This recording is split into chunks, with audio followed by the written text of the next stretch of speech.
My name is Pat Brown. My title is Director of Student Life in the Dudley H. Davis Center, and I've been working at UVM for 39 years. A couple different levels. One is I work with great staff. That's another memorable moment of all the people I've worked with over my time.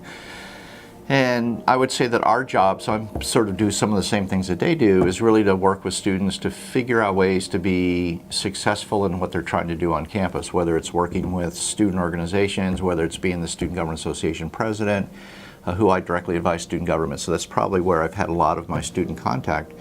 But in looking at all kinds of issues that come up on campus is what are the issues, what are the goals that some students have, and really help them understand in a seemingly small but complex organization how they can be successful in what they want to try to do.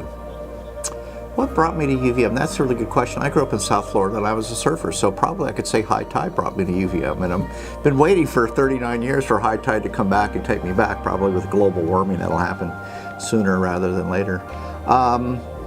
I came here for a job at UVM. I mean, I grew up in South Florida, didn't experience seasons, so part of it was I had an opportunity to come work at UVM and experience what seasons are like, and kind of never have left, so I've been here a long time because of that. So I really came for a job. I lived in Vermont for a year, a couple years prior to coming back to work at UVM, and really liked the Burlington area, so that's how I got here.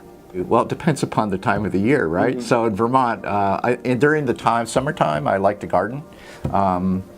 We grow a lot of stuff, we can stuff at home, and I would consider myself a small-time, part-time garlic farmer. So I've got about 2,300 garlic in the ground. You plant them in October.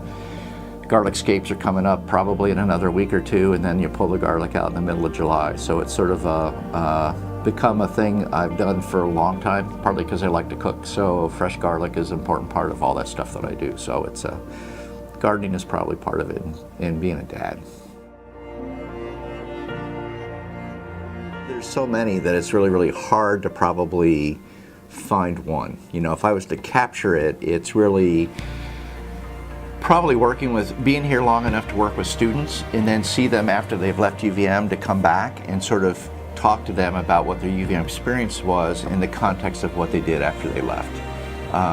You know, because it's sort of like you push the proverbial boat away from the dock when students graduate, and sometimes you just never know sort of what happens and what they're doing in their experience in UVM and what it meant for them. So it's sort of a collective memorable experience of sort of being here long enough to actually have students come back, but also now I've got children of students I work with come back to go to school here, so that's probably a pretty neat kind of thing. I would say push yourself, you know. The job that I do is nothing like what my college experience was. I was I'm a first generation college student. I went to community college 2 years, transferred to the University of Florida, which is a large institution with 35,000 students. I didn't do anything at all. I mean, so the stuff that I work in now in my job and working with staff here is very different than what my personal college experience was. And I think part of the reason why I like what I do is because I didn't have that chance to do it as a student. So I'm living every day vicariously through students because I didn't get that opportunity as a student for multiple reasons. I've spent too much time surfing instead of going to school and being on campus, but that's my problem. So I think it would be sort of pushing yourself, whether it's academically or whether it's outside the classroom, whether it's getting involved in community service. It's really looking at this opportunity as a gift that you can really maximize if you so choose to maximize it.